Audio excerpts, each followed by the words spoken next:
ماں باپ کی ذمہ داری یہ بنتی ہے کہ انہیں یہ معلوم ہو کہ بچوں کا کھیل کیا ہے، وہ کیا کھیل رہے ہیں اور کہاں کھیل رہے ہیں۔ اس میں بنیادی اصول یہ ہے کہ بچوں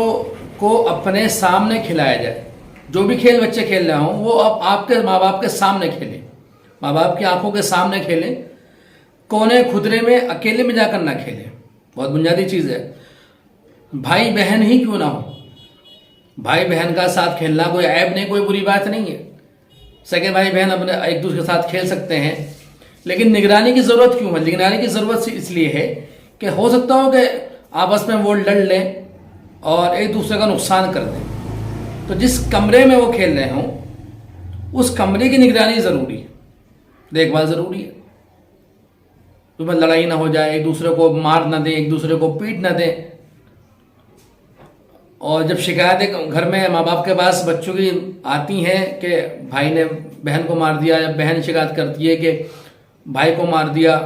بڑی بہن نے مار دیا، چھوٹی بہن نے مار دیا، آپس میں جو شکایتیں ماں باپ کے پاس جب پہنچتی ہیں تو ماں باپ الجھ جاتے ہیں ان شکایتوں سے۔ اس کا نقصان پھر یہ ہوتا ہے کہ وہ بچوں کی شکایتیں سمجھتے نہیں ہیں اور بچوں کو ہی مارنا وہ شروع کر دیتے ہیں۔ دوسرا تو بنیادی اصول اس میں ہے، وہ یہ ہے کہ اگر آپ کے گھر میں محلے پڑوس کے بچے آتے ہیں یا بچیاں آتی ہیں تو کیا ان کے ساتھ ہمارے بچے کھیل سکتے ہیں یا نہیں؟ یہ ایک اہم ترین سوال ہے، اس کو سمجھنے کی ضرورت ہے کہ میرے بچے یا ہمارے بچے کہ جو تعلیم و تربیت کے ساتھ زندگی گزار رہے ہیں اور وہ باہر کے بگڑے ہوئے بہکے ہوئے معاشرے اور سماج سے دور ہیں، ان کی زبان بھی ٹھیک ہے، ان کی سوچ بھی ٹھیک ہے، اور جو باہر سے بچے آ رہے ہیں ان کی سوچ اور زبان کا کوئی بھروسہ نہیں ہے، وہ کس ماحول میں پڑھ رہے ہیں اور پل رہے ہیں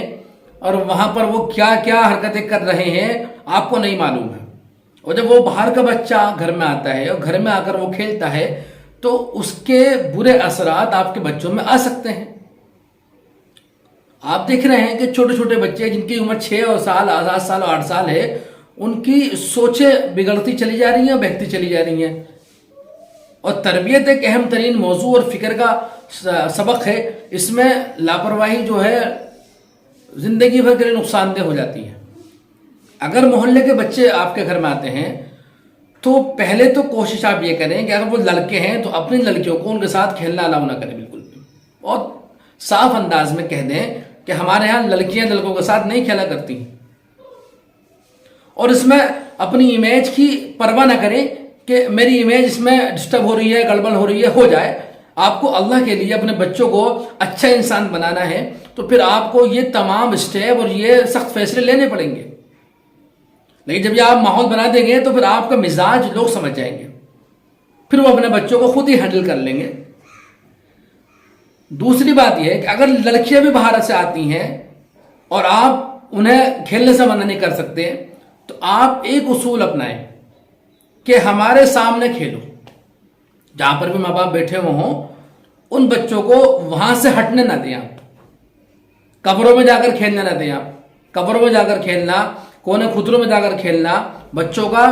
تنہائی میں جا کر کھیلنا، یہ خطرناک ثابت ہو سکتا ہے۔ یہ پہلے بھی خطرناک تھا اور آج تو بہت زیادہ خطرناک ثابت ہو سکتا ہے۔ تو اپنے بچوں کو یہ تاکید کر دیں کہ یہاں پر کھیلو،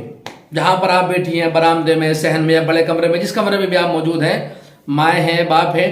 تو وہ سختی سے اس اصول پر کارآمد ہوں کہ بچوں کو تنہائی میں نہ کھیلنے دیں۔ جو بھی بچہ ان کے ساتھ کھیل رہا ہو ان کو کہیں کہ یہاں ہمارے ساتھ ہم نے کھیلو۔ جب وہ آپ کے سامنے کھیلیں گے تو وہ وہی کھیل کھیلیں گے جن کے بارے میں وہ جانتے ہیں کہ آپ کو وہ کھیل پسند ہے، اور وہ تمام حرکتیں جو وہ تنہائی میں کر سکتے تھے ان تمام حرکتوں سے وہ باز آ جائیں گے آپ کے سامنے ہونے کی وجہ سے۔ تو یہ اہم ترین اصول ہے، اس میں لاپرواہی ہو رہی ہے، چوک ہو رہی ہے، ہمارے بچیاں دوسرے گھروں میں جا رہی ہیں کھیلنے کے لیے، دوسرے بچے ہمارے گھروں میں آ رہے ہیں کھیلنے کے لیے۔ لڑکوں کی کہانی بھی ہے، لڑکیوں کی کہانی بھی ہے، کہ یہ کامن ایک بات بچوں کے لیے کہی جا رہی ہے جس میں لڑکے لڑکے دونوں ہیں، دوسرے کے گھر جا کر کھیلنا یا دوسرے کے بچوں کو اپنے گھر بلا کر کھلانا یہ خطرناک ثابت ہو سکتا ہے. جب آپ کے گھر میں بھائی بہن موجود ہیں تو انہی کا ایک ماحول کھیلنے کودنے کا بنا دیں. باہر کے بچوں کو ان کے کھیل میں الاؤ نہ کریں بالکل. اور اپنے بچوں کو بھی دوسرے کے گھر کھیلنے نہ بھیجیں. پتہ نہیں دوسرے کا ذہن کیسا ہے, اور دوسرے کے ذہن میں آزادی ہو سکتی ہے اور دوسرے کا ذہن کھلا ہوا ہو سکتا ہے. آج کے سماج میں جو کہا جا رہا ہے نا کہ آزادی کا ذہن ہے, ایڈوانس ذہن ہے, تو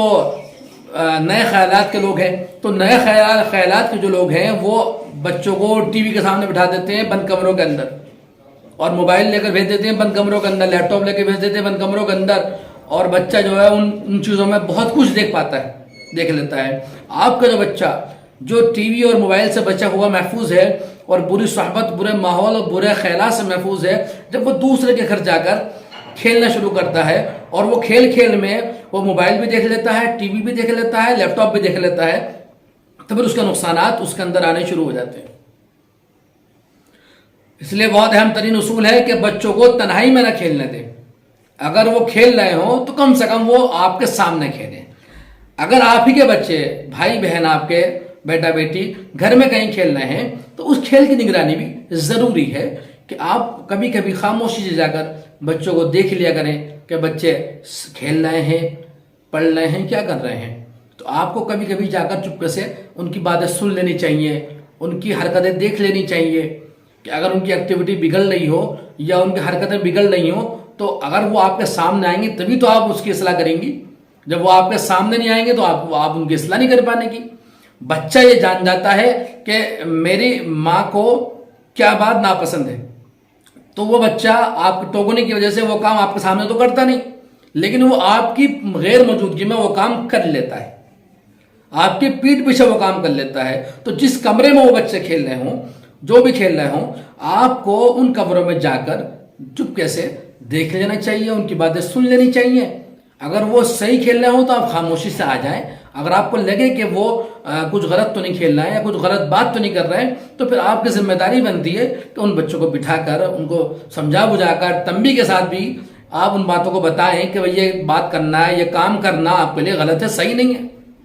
یہ تمام اصول بچوں کی تربیت کے ہمارے ذہن میں جب ہوں گے تو پھر اپنے بچوں کی زندگی کو بہتر طریقے پر آگے بڑھا سکیں گے اور ان کی تعلیم و تربیت کر سکیں گے, اور ان کو ایک ایسی زندگی, ایک ایسا راستہ دے دیں گے کہ جو راستہ ان کی آخرت کو کم سے کم کامیاب کر دے گا. اور وہی ہمارا اصل مقصد ہے.